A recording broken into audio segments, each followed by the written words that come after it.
China's UnionPay overtakes Visa in debit transactions as global financial realignment continues. Launched in 2002, the Chinese state-owned bank card and financial services company has sprouted into a major global payments system, with its cards accepted in over 180 nations and jurisdictions around the world, and transactions measured in the hundreds of billions of dollars annually.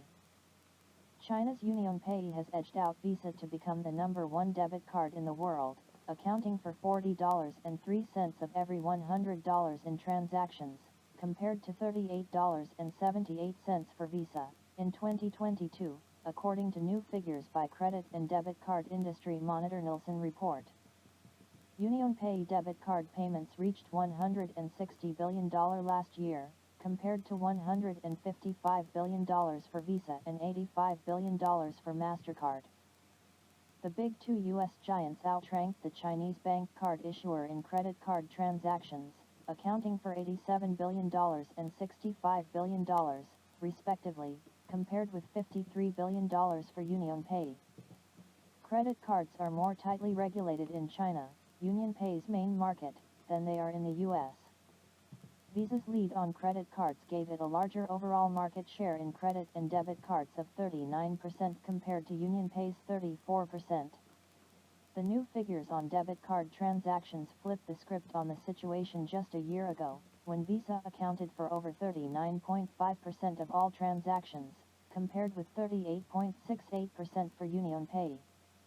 The figures are good news, signaling the growing popularity of alternatives to Western payment systems, which have shown repeatedly that they can be pressed into service as a tool of pressure against nations which don't prostrate themselves to the US-led international rules-based global order.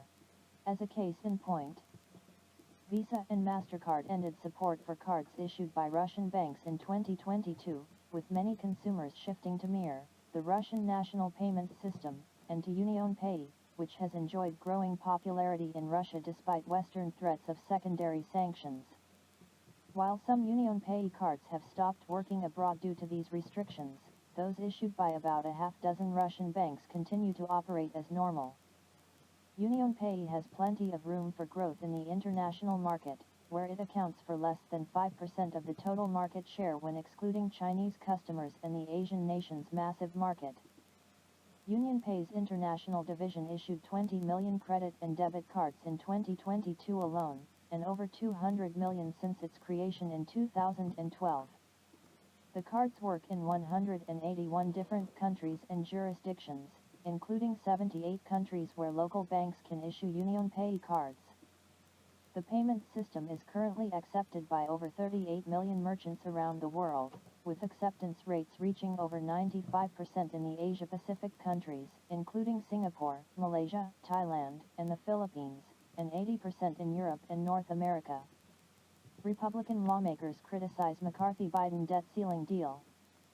Fellow Republican legislators of U.S. House Speaker Kevin McCarthy criticized on Sunday a tentative debt ceiling deal reached with the administration of U.S. President Joe Biden and vowed to sink the bill when it is put up for voting. Earlier in the day, McCarthy confirmed that Republicans had reached an agreement in principle with the White House on raising the U.S. debt ceiling to avert a possible default. He said that the text of the bill would be posted on Sunday and put for revoting on Wednesday. Chip Roy, U.S. Congressman of Texas, was among the first to speak against the deal, tweeting that "we're going to try to stop it from passing the House." He also called on fellow Republican lawmakers to hold the line and not yield to the White House. The deal drew criticism from Georgia Republican Representative Andrew Clyde, who wrote on Twitter the tentative debt ceiling increase was a hard pass and also called to hold the line. U.S. Congressman Dan Bishop of North Carolina also opposed the agreement on Twitter. Kevin McCarthy says we can fight again next year, but he simultaneously prevented that fight by agreeing to suspend the debt ceiling for 2 years, he wrote. CNN cited its sources as saying that the deal would increase the debt limit for 2 years in exchange for capping spending. The agreement provides for non-defense spending in fiscal 2024 to remain relatively flat and increase by 1% in fiscal 2025. The United States is teetering on the brink of a default of its obligations if the White House fails to get Republicans in Congress to agree to raising the nation's $31.4 trillion debt ceiling. Treasury Secretary Janet Yellen announced on Friday that the deadline for congressional leaders to reach a compromise was pushed back to June 5. She warned that the U.S. risked running out of cash to pay the bills if no agreement was reached. Argentine economy minister goes to China to discuss extension of currency swap, reports. Argentine economy minister Sergio Massa will go to China on Sunday to discuss the extension of its $5 billion currency swap line, Argentine media reported. Argentina's minister will also try to negotiate a $3 billion expansion of the deal, media reported, citing official sources. The currency swap agreement between Argentina and China has been in force for years and has been revised several times by both sides. In November 2022, Argentina negotiated the expansion of the swap agreement to maintain central bank reserves. Argentine President Alberto Fernandez then said that the country was given the right to freely dispose of 35 billion yuan, or $5 billion. What is a recession and how can you prepare for one? President Biden and GOP House Speaker Kevin McCarthy reached a last-minute deal on the debt ceiling Saturday, with Biden boasting that the agreement would prevent a catastrophic default and punishing recession. What are recessions? What can ordinary folks do to cushion their blow? Sputnik explains. The tentative agreement on the debt ceiling was arrived at just days before the early June deadline, after which the U.S. would be expected to default on some or all of its gargantuan $31.8 trillion national debt, plunging the nation into a deep economic crisis and the world economy into chaos. Joe Biden hailed the deal as good news for the American people, saying that the compromise would prevent Americans' retirement accounts from being devastated, and stop millions of jobs from being wiped out. Not so fast, say economists, bankers and even bookies. Economic experts surveyed by Bloomberg late last year projected about a 70% chance of the United States slipping into a recession before 2023 was out, with the metric presently hovering above 65%, debt ceiling deal or no debt ceiling deal. A number of factors account for the gloomy predictions, including sluggish consumer spending levels and high interest rates, inflation, the end of federal fiscal stimulus and a string of commercial bank failures earlier this year which shook public faith in the banking sector and left millions of account holders with the jitters. How is a recession defined and what does it mean? According to its textbook Economics 101 definition, a recession means 2 consecutive quarters, 6 months, of negative economic growth. But politics often complicates things. For example, under the above definition, the United States actually slipped into a recession last summer, with real gross domestic product falling by 1.4% and 0.9% in Q1 and Q2, respectively, according to the Department of Commerce's Bureau of Economic Analysis figures. Ignoring these numbers, Joe Biden profusely refused to recognize that the country had entered a recession, prompting economic advisors and media toadies to insist that the growth figures in and of themselves were irrelevant, and that definitions should be more complex, and take into account things like unemployment and consumer demand. The maneuver worked, and the U.S. finished out 2022 with a GDP growth rate of 2.6%. Why was the White House so eager to avoid using the R word? The answer is that in a market economy, economic reality is defined in part by a little thing called market confidence, that is, the willingness or unwillingness by those with financial resources to make major investments and purchases, instead of, say, keeping money in low-risk instruments like bonds, gold, real estate, etc. Instead of buying stocks, or in the case of big companies, things like new economic production capabilities.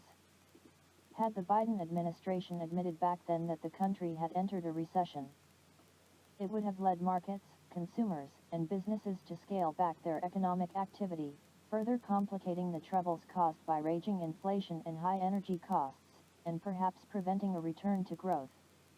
What happens in a recession? Recessions typically result in spiking unemployment, a drop in consumer spending, and usually, but not always, a decline in corporate profits, particularly in those sectors of the economy providing luxury goods and services, rather than basic, must-have amenities like food, energy, and shelter. What causes a recession?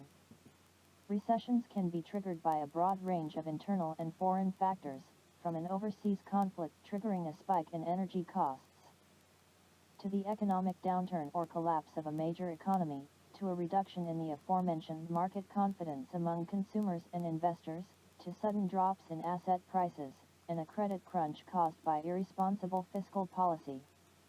Many of the above factors can be attributed to man-made policies like the lax banking regulations which led to irresponsible mortgage lending policy and culminated in the so-called Great Recession of 2008. Or the 1929 stock market crash and bank failures resulting in the Great Depression of the 1930s.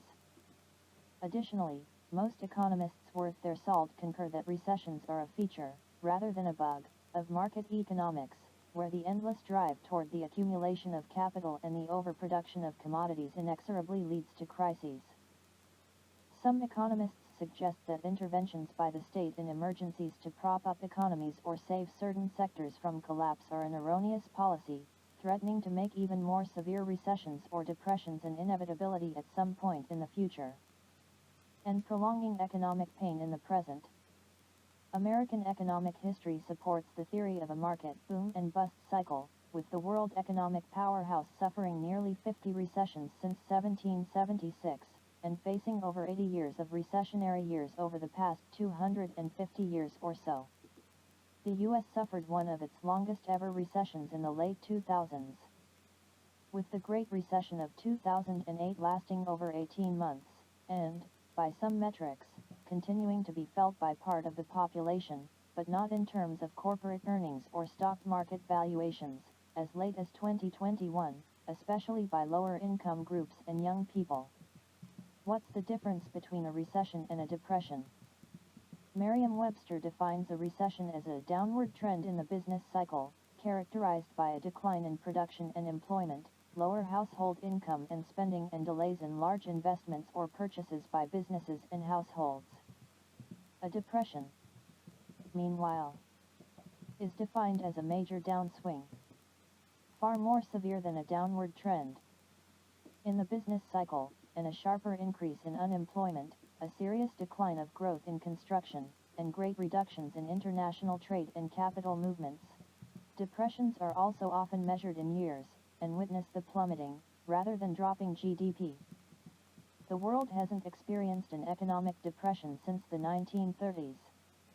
A localized depression was experienced by Russia and other former Eastern Bloc countries in the 1990s and early 2000s, during which time the GDP in many post-Soviet republics dropped 50% or more and entire sectors of the economy were wiped out. Are we currently in a recession? That depends on where you are in the world. In Europe, Germany officially slipped into a recession last week after authorities calculated that the country's economic growth fell by 0.3% in the first quarter of 2023 after a 0.5% drop in Q4 of 2022. The EU's eastern flank has fared even worse, with the Baltic countries of Estonia, Latvia, and Lithuania dropping into a recession in 2022, and no end to the downturn in sight. Russia, which has faced unprecedented sanctions and pressure culminating in a full-scale economic war by the West, has also faced a recession over the past year, with GDP contracting by 2.1% in 2022.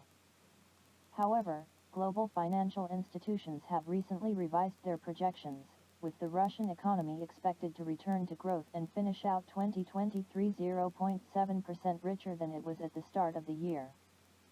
How can you prepare for and survive a recession? There's a plethora of advice online about how to recession-proof your life, from creating a rainy day fund of 3 to 6 times your monthly salary, to paying down your debts, to diversifying investments to reduce risks. Then there are common sense tips, like making a habit of spending less than you consume. Something banks and retailers definitely don't want you to do, living within your means as much as possible by avoiding risky credit, reducing your debt burden, when it comes to things like mortgage payments, and making financial decisions after careful research and analysis. More intense recession/depression preppers propose additional measures, like building up stocks of easily storable foods, making preparations to live off the land through farming and hunting, if possible, and investing in traditional stores of value like precious metals instead of paper-based fiat money. Studying recent historical examples of survival in times of economic trouble can also offer some useful and potentially life-saving tips. Russia may increase grain export to Egypt. Russia has potential production capacity to scale up grain exports to Egypt as long as it overcomes logistical challenges, the chairman of the Russian-Egyptian Business Council told Sputnik on Sunday. It is a difficult, complex issue. Will Russia increase grain exports? The answer is yes, because Russia's output is on the rise, Mikhail Orlov said. Demand for grain in Egypt is on the rise in parallel to the country's growing population. Orlov said Russia needed to solve maritime freight and other logistical problems stemming from the West's sanctions on Moscow. But Russia has a degree of resilience, so exports will continue, Orlov added. Russia and Ukraine reached a UN and Turkey brokered deal in summer 2022 to facilitate exports of Ukrainian grain from Black Sea ports and lift Western curbs on Russian grain and fertilizer exports. Russia has warned it may not extend the pact past the July 17 deadline as long as its export capacity remains constrained. Riyadh holding talks on joining BRICS Bank, reports. Saudi Arabia is in talks on joining the BRICS new development bank as the ninth member, media reports. In the Middle East, we attach great importance to the Kingdom of Saudi Arabia and are currently engaged in a qualified dialogue with them, a representative of the new development bank told the media in a statement. The newspaper said that the addition of Saudi Arabia would reinforce ties between the BRICS Bank and the world's second-largest oil producer. BRICS is an association of the world's major developing economies that was formed in 2006 to enhance cooperation among the member countries and elaborate common approaches to global economic challenges. The association comprises Brazil, Russia, India, China, and South Africa but is looking to accept new members. Besides Algeria, the list of potential candidates for accession includes Argentina, Egypt, Iran, Saudi Arabia, and Turkey.